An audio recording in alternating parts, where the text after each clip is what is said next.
And the Super Bowl is set with the Seattle Seahawks opening as 4.5-point favorites against New England. And this total is 46.5. 2 weeks from now, we'll know who wins the Super Bowl. Welcome, everybody, to Fantasy Football Today, presented by BetMGM. Make it legendary. Adam Azer here with Jamie Eisenberg and Heath Cummings. And let's react to yesterday's games. Denver and New England. New England wins 10-7. Rams and Seahawks. Seattle wins 31-27. Heath, which game was more exciting? I like watching football played in the snow, but in terms of which game was more exciting, it was not particularly close. It was the Rams Seattle game. Those two wide receivers, JSN and Puka, just absolutely put on a show. You know how lucky you are? You shouldn't have any snow. You guys, you lived in one of the only parts of the country that had good weather yesterday. Congratulations. It was hot. Oh, you poor guy. I just can't imagine choosing to leave. Yeah, me either. Gosh, goodness. Yeah, I hope everybody's okay with all the cold weather. Wild weekend here. Freezing.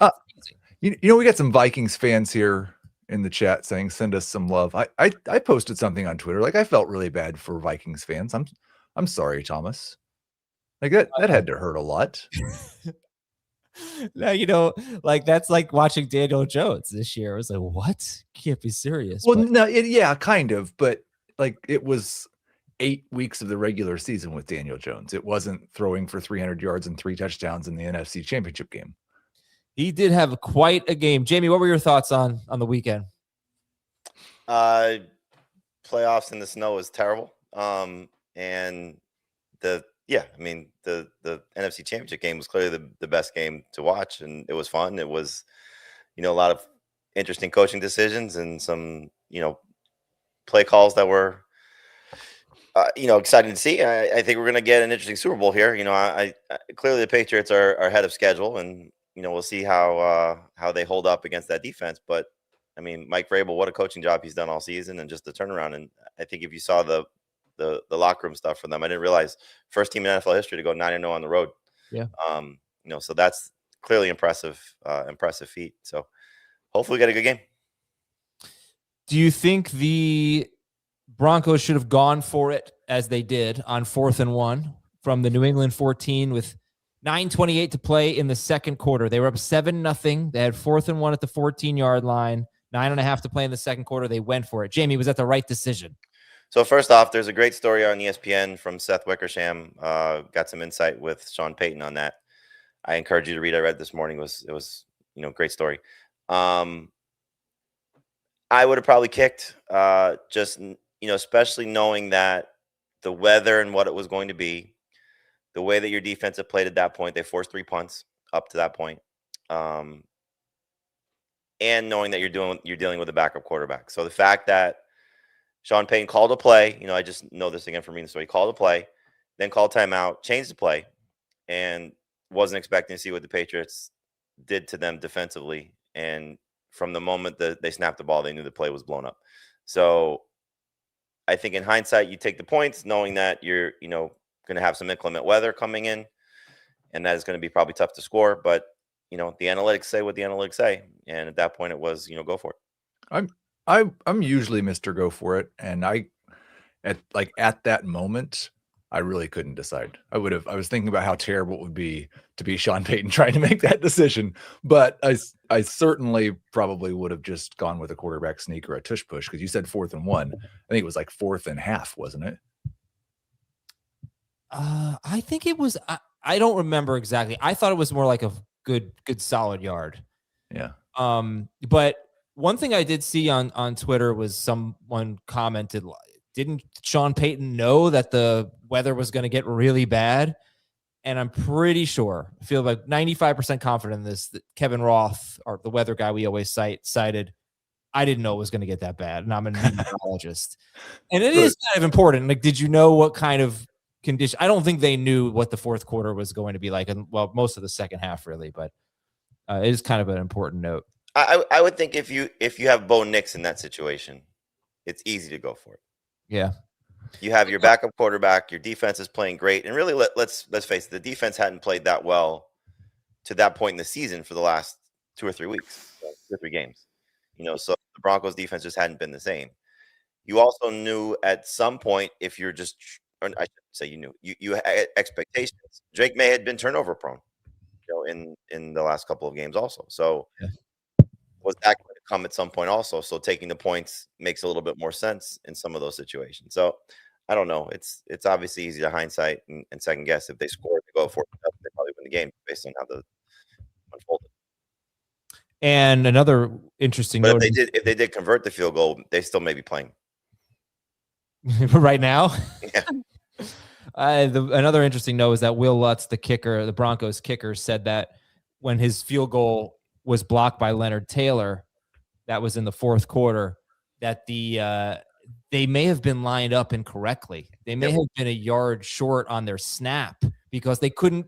The field was in such horrible conditions. They didn't count the yardage right, possibly. Yeah, one of the Broncos beat writers actually did something looking at screenshots of it, and he thinks they were 7 yards back instead of 8. Yeah, how about that? Okay, next question. Should the Rams have gone for it on 4th and 4 at the Seattle 6-yard line?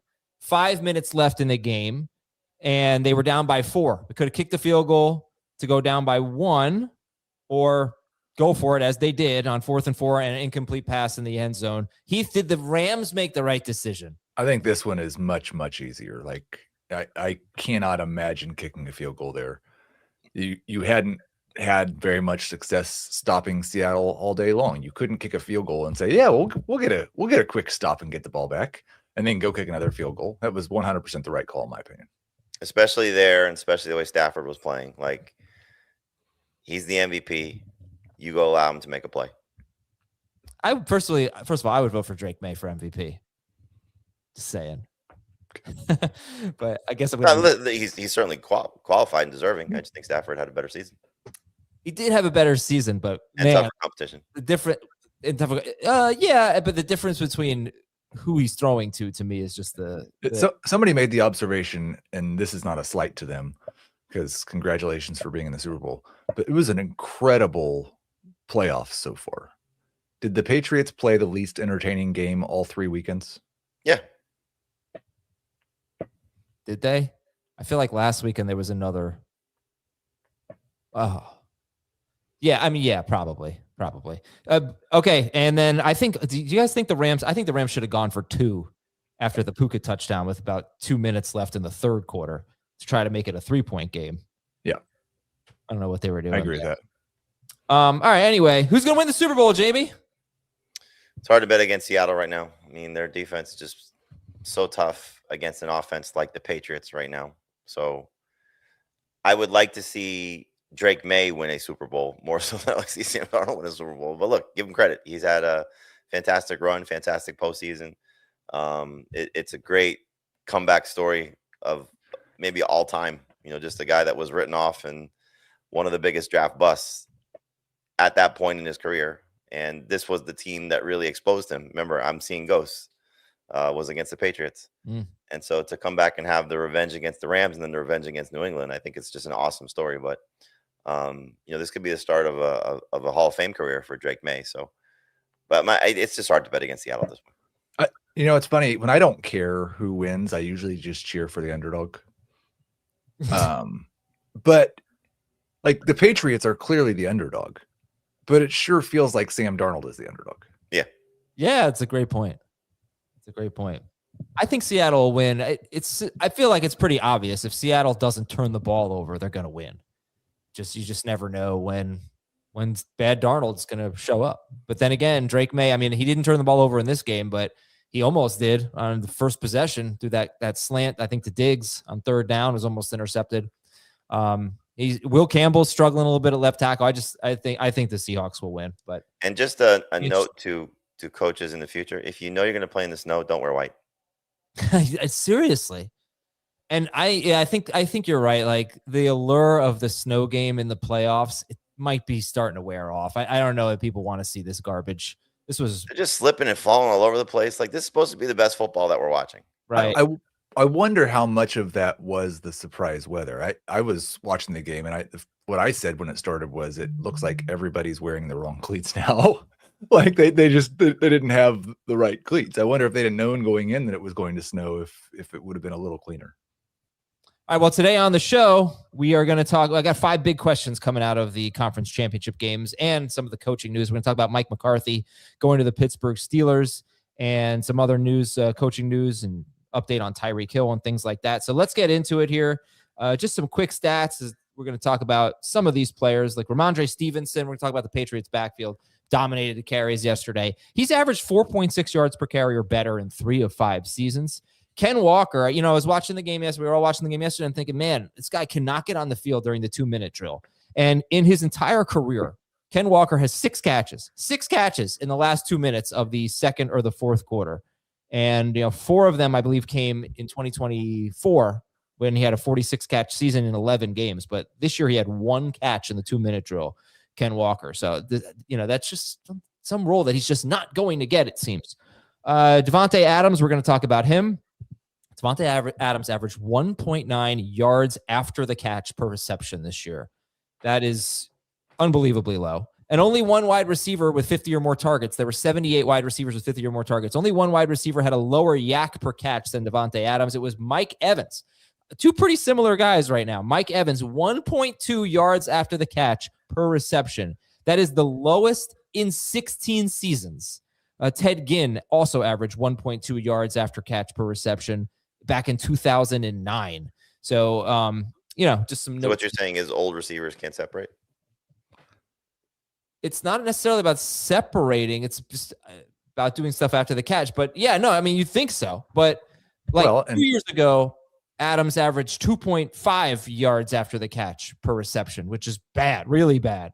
Then last year, he averaged 6.4, went way up. And then this year, 1.9 with a higher ADOT. It's hard to have yak when every pass you catch, you're in the end zone already. And this is the most amazing thing, Heath. He had 14 touchdown catches this year, Davante Adams. Oh, wait, no. Is that right? He had 14 games. 15 with the playoffs, yeah. 14 and 14 games in the regular season. Fine. In this 15 in the playoffs. Every single one of his touchdowns was an end zone target. Yep. That's insane. There was that one play where Davante Adams caught a ball and then ran into the end zone. Every one of his touchdown catches was an end zone target. Unbelievable. Well, in fairness, a lot of them were too close, unless it was a screen, for him to do that because they were inside the 5-yard line when they threw it to him. Yeah, I'm sure. Yeah, a lot of them were. Absolutely. All right. So he's an interesting guy. Can he be a top 12 wide receiver next season at age 33? We'll talk about that. Programming this week. Usually we're Monday, Wednesday, Thursday. We're going to go Monday, Wednesday, Friday. And Friday is going to be a mailbag with Jamie and Dan and me. So get your questions submitted. We'll take a quick break and come back with our 5 big questions coming out of the conference championship games after this. When you need your sports news all the time, we've got breaking news to bring to you. CBS Sports HQ gives you a snapshot of all the sports that matter to you. When you need your sports in a snap, find it on CBS Sports HQ, streaming free anywhere you are. First question, we talk about where do we draft Treveyon Henderson, this and that. Jamie, why would we even draft Treveyon Henderson ahead of Rhamondre Stevenson next year? Well, I mean, the hope would be more upside going into year 2. But I think as we've sort of discussed based on the early rankings conversations and the couple of mock drafts that we've done, it feels like he's going too soon. So I think a couple people had him in the top 12. We've seen him going around 3 in the 2 mock drafts, 1 PPR, 1 half PPR. I think we're going to do another one this week. So maybe we'll get a little bit more of a, different view of maybe where he goes. But I think it's just hard to say, okay, this is what happened during his rookie season. It's gotten significantly worse in the playoffs. And now we're going to go into year 2 with still being part of a committee. Now, again, the talent, I still think favors Henderson over Stevenson. The trust in the coaching staff is clearly still Stevenson over Henderson. And so if there's going to be a shared backfield, if there's going to be a split that's pretty significantly close to 50-50, if not maybe even the favor of Stevenson, because for the majority of the season, he played more snaps than Henderson. It's just tough to trust Treveyon Henderson as anything more than a borderline number 2 running back or a high-end flex with the hope of, okay, if he does take that step forward, then you have a steal on draft day. But to reach for him, I think in rounds 3 or 4, maybe even round 5, at least right now, feels like that's just way, way too soon. Heath, look at this Twitter poll from. Sorry, Thomas. Would you mind? Thank you. There we go. We had to get rid of that. I'll add it. There we go. Twitter poll. Assuming both are back with the Patriots next season, who would you draft first in 2026? I just posted this an hour ago, so only 353 votes, but 69% Treveyon Henderson, 31% Rhamondre Stevenson. What are your thoughts? I think the hope is he gets a full off season, cleans up some of the stuff that has kept him off of the field.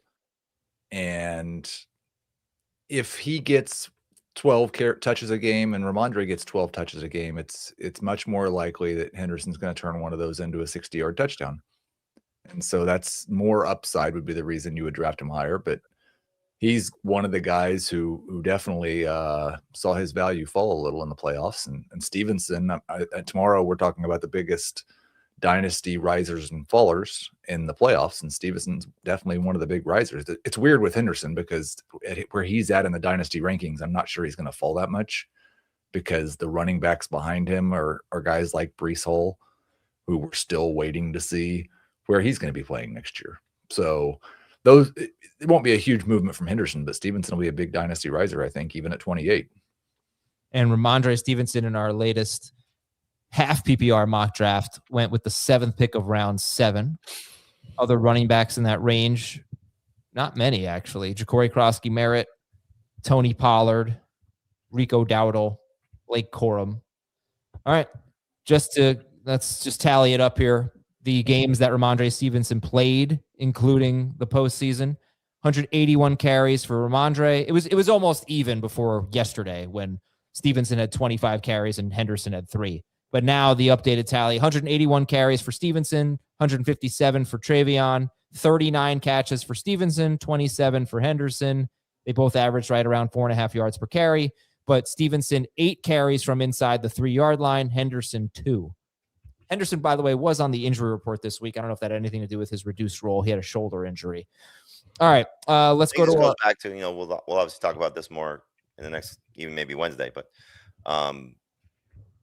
being in a committee in college and not the full-time guy, is that a red flag?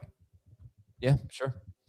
All right, before we get to our second question, picture this, football fans. You bet on your favorite player to score the first touchdown in the game, but his teammate scores instead. And if this happens, BetMGM wants to give you another chance at the end zone. With BetMGM's second chance promotion, you'll get your stake back if your first touchdown scorer scores second instead. That's right. Bet on any pro football player to score the first touchdown of the game. If you're right, you win. If your player scores second, you get your stake back in cash. With BetMGM's second chance offer, you have a chance to keep the fun going after the first player crosses the goal line. Try a first touchdown scorer wager with confidence today. BetMGM, make it legendary. Second question from the weekend. Is Mike McCarthy good or bad for Pittsburgh? Heath? Good. Yeah? Could be great for DK Metcalf. I was looking at this morning, and Mike McCarthy's number 1 wide receiver has averaged a little over 9 targets per game the last 10 years.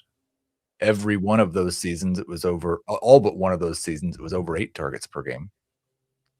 Should be a more pass-heavy offense. Should hopefully be a less diverse offense than what Arthur Smith prefers, which is let's have 17 guys touch the ball 4 times.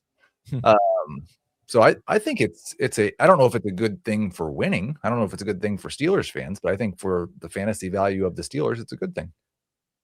Jamie, how do you feel about Mike McCarthy going to Pittsburgh? I think it's definitely an upgrade. To what degree we'll find out. It really comes down to the quarterback, because for the majority of his coaching tenure, it's Aaron Rodgers and Dak Prescott. That's going to help a lot of things. Rodgers in his prime, Prescott's had 3 of his best seasons under McCarthy when he was in Dallas. So is it a 42-year-old Aaron Rodgers, or is it a reset button? And we're talking about wherever they're able to find a quarterback in the draft, or are they going with another also ran type of guy? Maybe they get Malik Willis, one of those type of situations. Maybe they settle for Tua Tagovailoa if he's set for, one of those scenarios where it's going to be, okay, now we have to see if McCarthy can work his magic. So I think from an offensive standpoint, it's definitely an upgrade. From a who are we going to really fall in love with fantasy-wise? To me, it comes down to the quarterback. Okay. Here's just looking at his Dallas tenure, 5 seasons as the Cowboys head coach after 13 seasons in Green Bay. In those 5 seasons, McCarthy went 6-10 once and 7-10 once. Those were 2 years in which Dak Prescott got hurt. He went 12-5 in the other 3 seasons. Plays per game. This is where Dallas ranked in plays per game. This is the most encouraging thing. Top 9 in all 5 seasons. Top 4 in 4 of 5 seasons. They ran a lot of plays under McCarthy. Points per game. The 3 years that Dak did not get hurt, top 4 in points per game. The 2 years in which he did get hurt, 18th in 2020, 25th in 2024. Now, in only the games that Dak Prescott played in 2024, they were 18th in scoring. I think people kind of felt like McCarthy's offense had gotten a little stale. Maybe that's true. It'd be really interesting, though, because my expectation is that Rodgers is coming back and playing for McCarthy. But it could be wrong. But if that's the case, I'm going to go look at what McCarthy's plays per game with Rodgers were, because he's notorious for wanting to snap the ball late and see the defense. And I don't think they'll be a fast team if Rodgers is the quarterback. Yeah, but probably not. And one other encouraging note on that is that there actually were 3 years in that 5-year stretch where Dallas was top 7 in defense. They weren't this horrible defense the entire time, and they still ran a lot of plays there. All right, let's go to our third question. It's about Kyren Williams. Did not have a great game yesterday, but he had a great season. Despite the reduced workload, Kyren Williams was the number 8 running back overall in non-PPR, number 9 overall in full PPR, and he was top 11 in both formats per game. That was with 259 carries and 36 catches in 17 games, 13 total touchdowns. Very efficient season for him. And after their bye week, the last 10 games, he was on pace for 258 carries, which is basically, he had 259 for the year, but Blake Corum was on pace for 177 carries. Anyway, the question is, will Kyren Williams repeat as a top 12 running back in 2026? He certainly can. I think he's going to end up being one of the better steals on draft day. And when I say that, he's probably going in round 3 at the latest. So you're talking about a guy that's going to, if he stays healthy, even in a committee, he still has the ability, as you see if you're watching on YouTube, 13 total touchdowns. The touchdowns are going to be the thing that sort of pushes him into that range of running backs that keeps him in the top 12. So I don't think we're going to get back to him being a significant pass catcher. And obviously a lot of this depends on, will Matthew Stafford return? Because if they're going with a new quarterback, then you got to worry a little bit about this offense. But as of now, I think Stafford's expected to come back. Everything's expected to sort of just run it back again. Maybe Adams could be a change if possible. If he decides he doesn't want to play anymore, or they decide they want to move on. But I would expect everybody to come back if Stafford's there and try and make another run at this. So I think you're just looking at Kyren as in a committee, head of the committee, safe in that committee, just not necessarily somebody I think that, barring an injury maybe to Corum or a switch to where he's back catching the ball at a higher level, maybe what we saw the first year of his tenure as the lead guy for the Rams. I don't think he's got top 5 or 6 upside, but certainly could still be in the top 10 and definitely close to top 12. Yeah, I think the playoffs kind of showed that the touchdowns insulate the bad yardage games generally. Like he only had 39 rushing yards yesterday, but I think he still scored 14 PPR fantasy points because he had a receiving touchdown. And that's what kind of happened in the first round of the playoffs. And so I think he'll be very close if Stafford's back to a top 12 running back. And if he's available in round 3, I'm going to draft a lot of them again. But it's really like such a reduced workload. I mean, his 17-game pace of carries in the last 3 years, 323, 336, 259. He's not supplementing this with more catches. He's kind of like Davante Adams in a sense, right? I mean, it's the touchdowns that carry him. But one of the things I found interesting, if you look at, I think their bye was, let me just double check. Their bye was week 8. So if we look at weeks 8 through 18 or 9 through 18, same thing. Kyren had 152 carries. Corum had 104. And then if we look at the goal line carries, which you can define as whatever you want, I'll go to the 3-yard line. Corum actually had more. Corum had 8 carries at the goal line. Kyren had 7. Kyren scored on 5 of those 7. Corum scored on 3 of the 8. So I think you're risking some touchdown regression here based on, I guess, touchdown rate. Just not that many carries or catches for all these touchdowns. Yeah. I mean, I think when we talk about reduced workload, we talked about this at the beginning of the year. Yes, I think he's going to touch the ball less, but he still had 17.4, 17.5 touches per game. Like if you're getting 17, 18 touches per game on one of the best offenses in football, you're probably going to score a lot of touchdowns. Yeah, that is true. All right, then let's go to Davante Adams. Question number 4. Sorry. By the way, just want to say Blake Corum is after the bye week is when they really started to get him going. So that was a week 8 bye. After the bye week, Kyren Williams was still the number 12 running back per game in both half PPR and full PPR. All right, let's go to question number 4, Davante Adams. Davante Adams is 33 years old now, recently. He had a career low catch rate with a career high ADOT, so not a shock. He had his fewest yards per game in 12 years, but he was a top 10 wide receiver per game. Jamie, are you bullish or bearish on Davante Adams for 2026? I think you know where I typically come out on older players, so probably more on the bearish side. But, again, being attached to one of the best quarterbacks, passing games, the number 2 guy as opposed to the number 1 guy, I think you just kind of understand what you're getting here. So you're not going to get a guy that is going to win with catches and yards anymore. You're going to get a guy that's going to win with touchdowns. And so I think he's trending more toward a number 3 receiver than he is toward a number 1 receiver. But as we sort of noted when we went through our rankings, top 24, some of the drafts that we've done, that receiver, at least as of now, thins out pretty quickly. And so he's going to be one of those guys that's kind of in that bridge range of, 20 through 30, I think is kind of where probably he'll settle from a consensus standpoint. I think you're looking at round 4, maybe round 5 at the earliest for Davante Adams at this point in his career.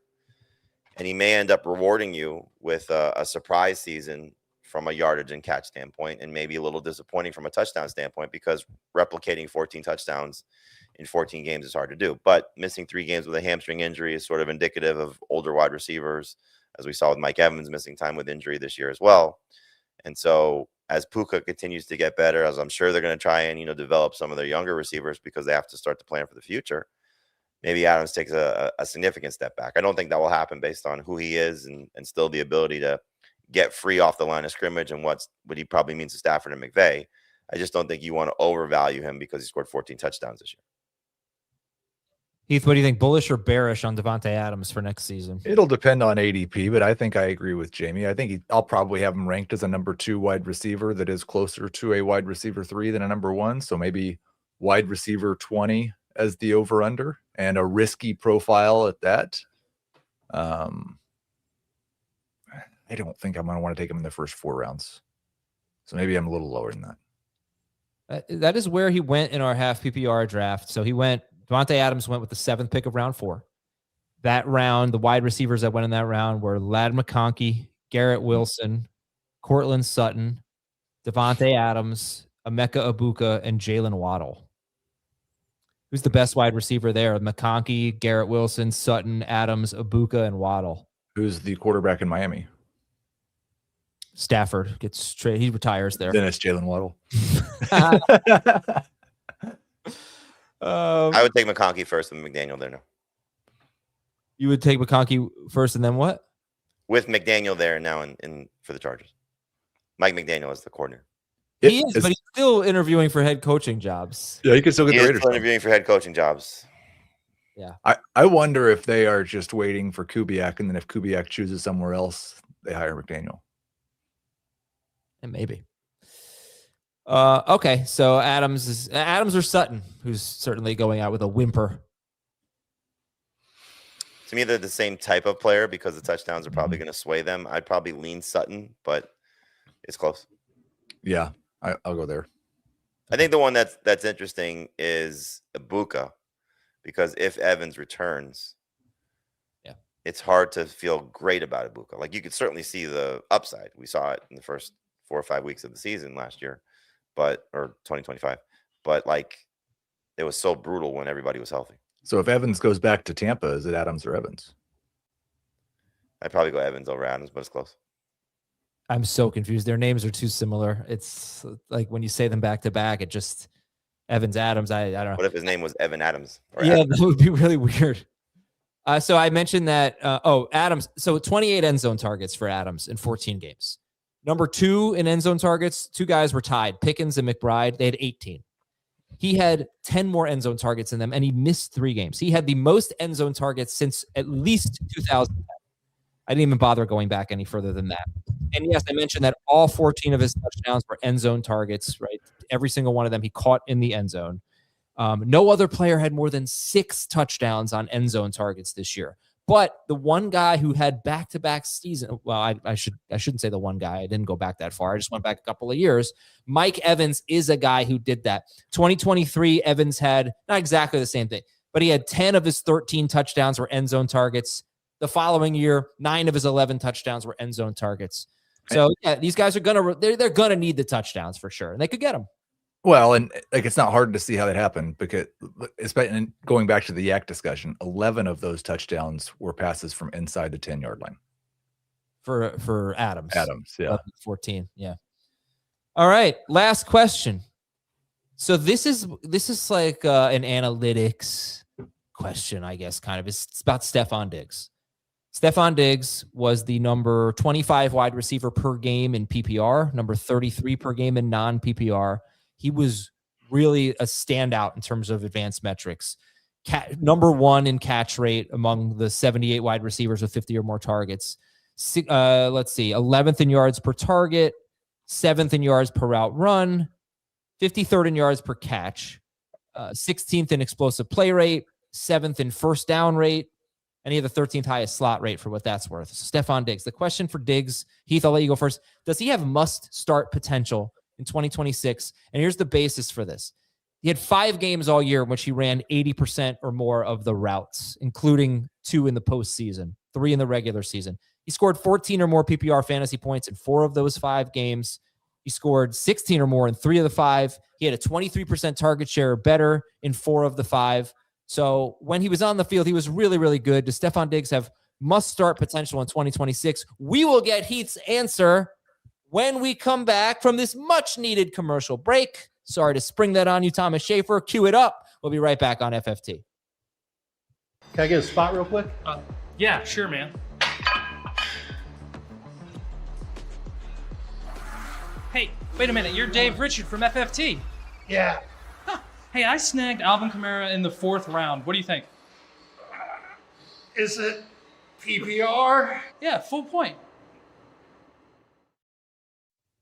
Heath, does Stefon Diggs have must-start potential in 2026? potential, sure. Expectations, no. I would say, like, even with all the, and it's tough when the advanced stats and the accounting stats just do not match up at all. But even with those great advanced stats, didn't have a game over 50 yards in the playoffs, was below 50 yards in 7 of his last 9 games. Like, yeah, I wish he had played all the snaps more often so we could feel better about it. But I think he's probably a bench receiver that could be a big hit if everything goes perfect. The Patriots are getting knocked a lot for who they've played in the playoffs, but they have played arguably the 3 best defenses in football, and now they're going to play arguably the 4 best defenses in football. So, Diggs didn't have a great postseason. May hasn't had a great postseason. He faced the Chargers, Texans, and then the Broncos in crazy conditions. Jamie, same question to you. Do you think Stefon Diggs, who'll be 32 next year, will have must-start potential in 2026? No, but we also have to see what the Patriots do to enhance this receiving core, because I think if they run it back, clearly it's worked out well for them, but you're not, I think, doing Drake May the service that he would need to get him, an upgrade at that position. So maybe it's Kyle Williams taking a step forward in his second season. Maybe it's Kayshon Boutte, being healthy and getting more than, 4 or 5 targets per game whenever it's been, at his best. He only, I think, had 4 games this season with 5+ targets, and he was great in those 4 or 5 games. But Stefon Diggs at his age is not exactly shown you that he can be a consistent starter for fantasy. Why would you do that a year later? So some of the things that he's shown were still very good, especially a year removed, or not even a year removed from an ACL tear. But again, I don't think he's getting better. I think he's getting worse next year. and just in terms of where he's probably trending. So I think Heath said it best. You're going to get a very good bench receiver that at times you could start. Certainly you could start in 3 receiver leagues for the most part, or feel comfortable starting in 3 receiver leagues. But I don't think he gets better in 2026 when hopefully the Patriots add another pass catcher. Are we 100% sure that Stefon Diggs is going to be on the Patriots next year? Yeah, that's another part of this. My guess is he'll probably restructure his deal to stay if that's something both sides want, to do. We have to see how this, all finishes, what the offseason looks like for Diggs, but they seem to love him. Yeah. And, if the money's right, I'm sure that they would like to bring him back. And just for context, I didn't say that because I think he's not good. He has a $28 million cap hit next year, and $9 million of it's dead money. So, well, they did that deal when they acquired him. They redid the deal when they acquired him to make it a 1-year deal, essentially. I think one thing I just want to point out about Diggs is that he's changed as a receiver. He's now a slot guy. With the Texans, we saw this where they used him in the slot, and he averaged over 15 PPR fantasy points per game with the Texans. And for some of that, they had all 3 of their guys, Nico and Tank Dell. For some of that portion, he had 2 of the guys. And then he tore his ACL, Stefon Diggs, obviously.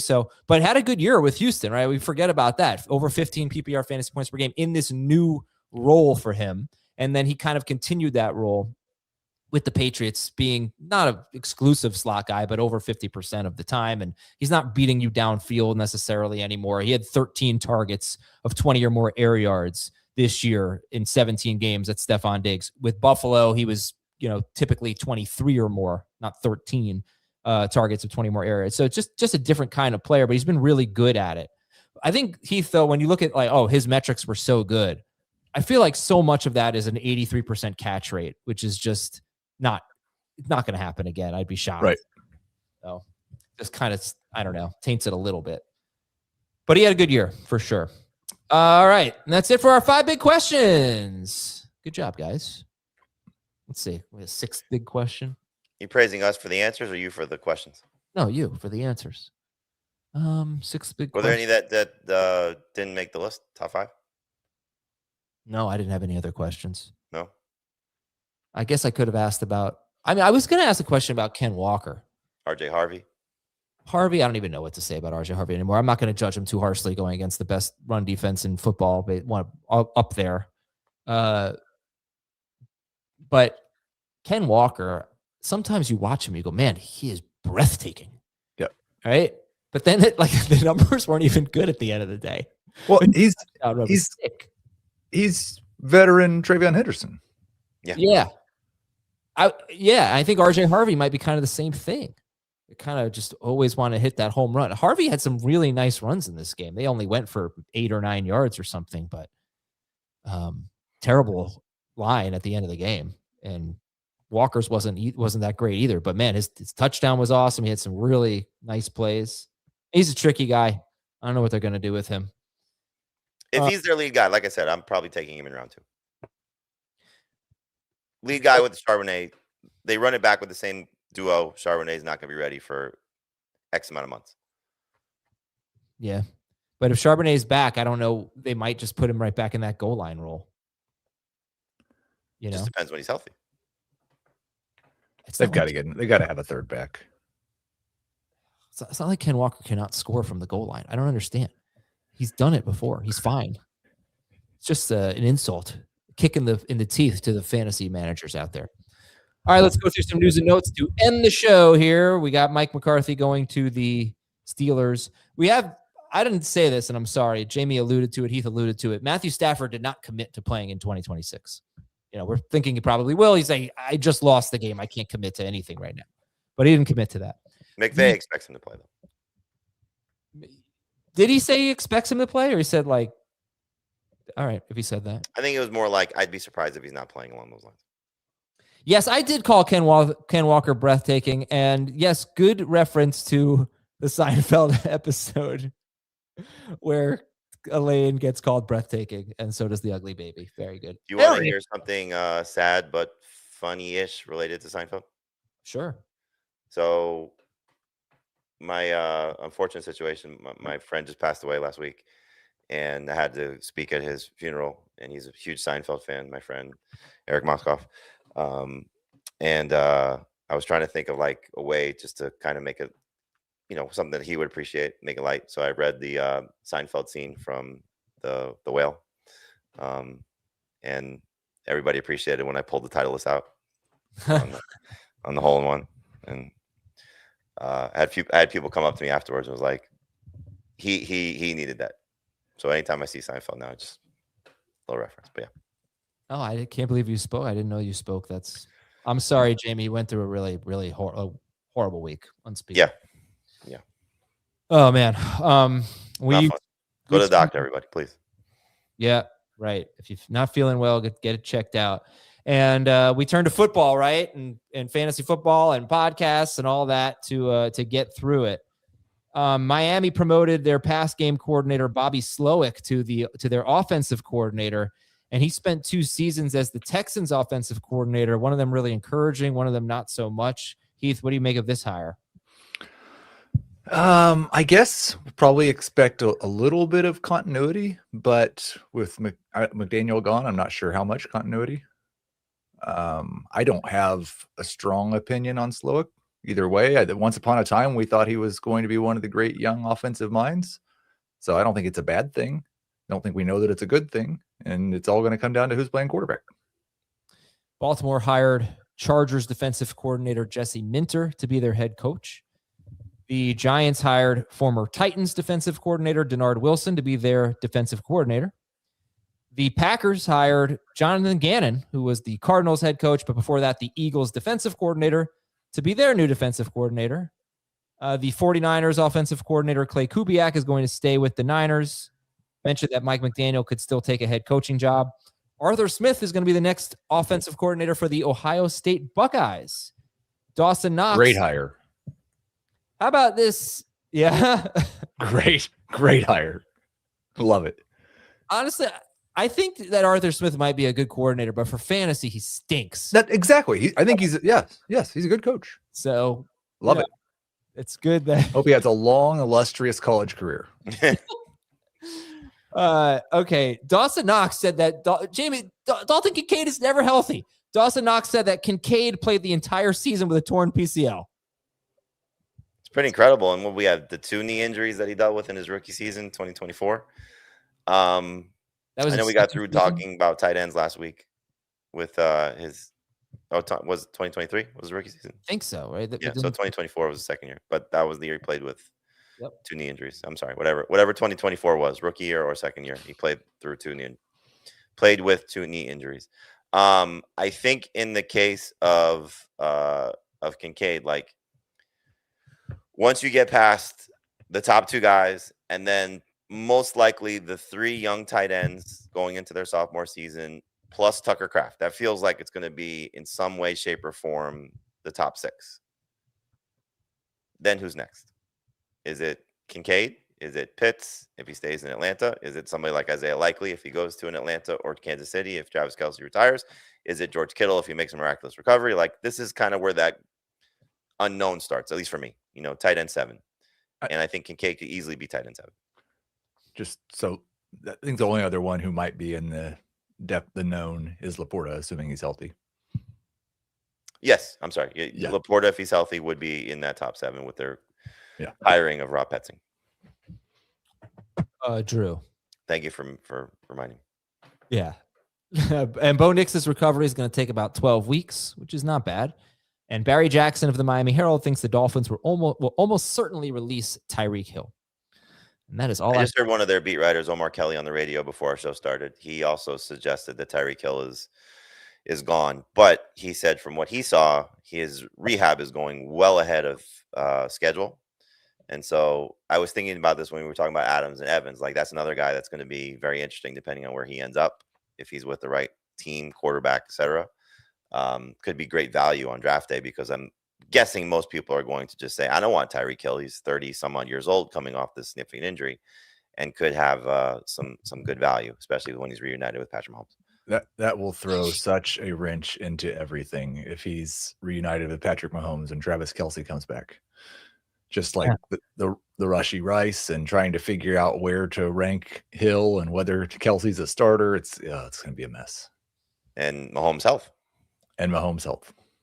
Tyreek Hill will be 32 on March 1st. So he is a year younger than Evans and Adams. That's it. Thanks, everybody. Jamie and I are about to do FFT Express to talk about coaching news. And we will talk to you on Wednesday with a fresh episode of Fantasy Football Today. See you then.